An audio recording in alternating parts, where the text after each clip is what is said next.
Narrative और fact में fact चलता है, क्योंकि फैक्ट किसी का सगा नहीं होता है, कड़वा होता है और पुख्ता होता है।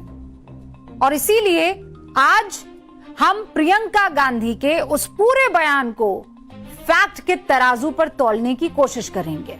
शुरू करें, सुनिए पहला बयान। जबरदस्ती एनटीए बनवाकर सिस्टम का केंद्रीकरण करके उसे और भी उलझा दिया। जबरदस्ती एनटीए बनवाकर सिस्टम का केंद्रीकरण करके उसे और भी उलझा दिया। शब्दों पर ध्यान दीजिएगा। जबरदस्ती एनटीए बनाकर, प्रियंका जी कह रही हैं एनटीए के कारण मामला उलझ गया, लेकिन ये तो नैरेटिव है, क्योंकि फैक्ट ये कहता है प्रियंका जी कि आपकी सरकार में जो कांग्रेस सरकार थी, साल 2010 में देश के 4 आईआईटी डायरेक्टर्स के नेतृत्व में कमेटी बनाती है। आईआईटी खड़गपुर के तत्कालीन डायरेक्टर डी आचार्य इसके चेयरमैन होते हैं।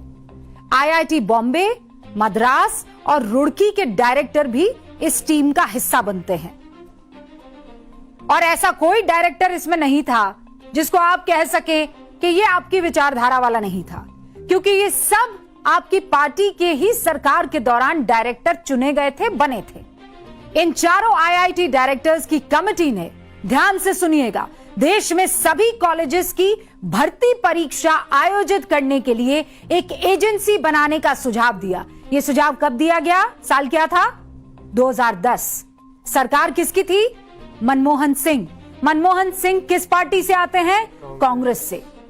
मनमोहन सिंह को बकायदा उनकी सरकार को इस कमेटी ने कहा कि आपको एक ऐसी एजेंसी बनानी चाहिए, लेकिन मनमोहन सिंह सरकार 4 साल इस फाइल पर बैठी रही, कुछ नहीं किया।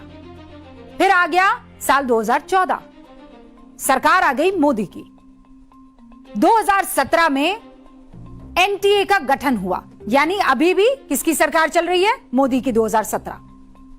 अब इस एनटीए के जिम्मे सारे कॉलेज एडमिशन की परीक्षा करवाने का काम शुरू हुआ। अब आपको एक एक करके आरोप जो लगाए जा रहे हैं उसका फैक्ट क्या है बताती हूं।